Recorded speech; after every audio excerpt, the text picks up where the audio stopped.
Hello, everyone. This is Jim Ogrozinski with your probably very last lecture slash screencast video. So, as we approach the due date for the final draft of the research essay, I just want to run through a few of the resources available as you have had some time this week to review my comments, also your peer review comments, and making some revisions to your first draft.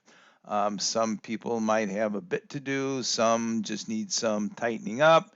However, I want to make sure that everybody is aware that the assessment for the final draft is much different than the first draft. So I believe the first step would be, as always, to double check the instructions for the draft, for the final draft. So make sure you read through the instructions here. Pay close attention to the MLA guidelines as far as document setup, page numbers, titles, the formatting for the works cited page. Remember that longer works, major works, books or documentaries, you use italics, not quotation marks like you do for articles. Be aware of all of the details when it comes time to prepare your final manuscript. I believe Ballinger talks about that in the textbook. Also, excuse me, let me get back here. Be aware of the MLA resources section once again, how we're introducing sources, the three principles, and how to use how to cite sources. There's the short video there on that particular web page there on that page. So you want to take a look at that. So be aware of that particular criteria there for that assignment there.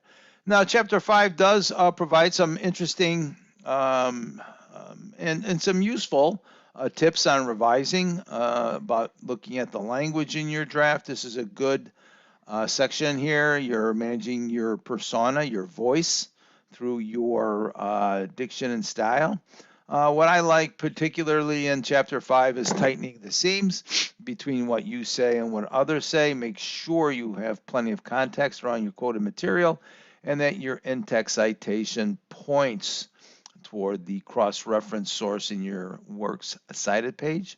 Okay, you want to make sure of that. Ballinger does provide some useful language here to help you introduce sources, help you make those transitions from paragraph to paragraph and from idea to idea, a way to have conversation with your audience.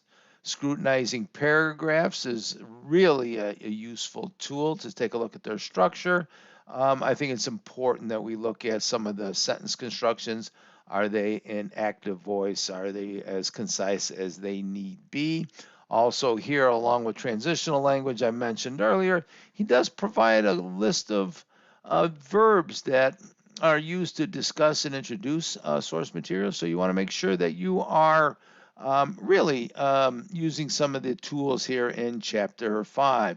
You might take a look at cutting clutter, which is always helpful.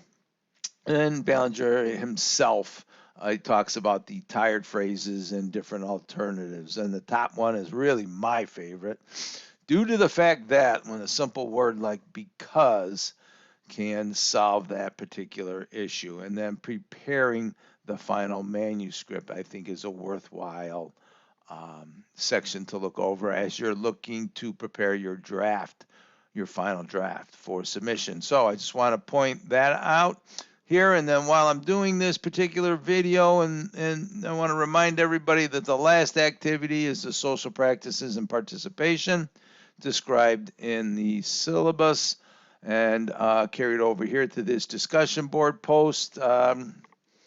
No responses on this one. You can just write it and post it to the discussion board. And this is pretty self-sufficient, right? So I ask you to assess your social practices and participation. How have you worked well with your classmates online? All right, and this one I believe is due the 12th. The course ends on the 14th or 15th, and I'll be posting grades quickly as possible I believe I have to post grades at the college by 5 p.m. on Friday, a week from today. All right. If you have any questions or issues, please send me an email. I wish you all good luck. Marvelous work this semester. Interesting writing. I look forward to reading the final drafts. Good luck.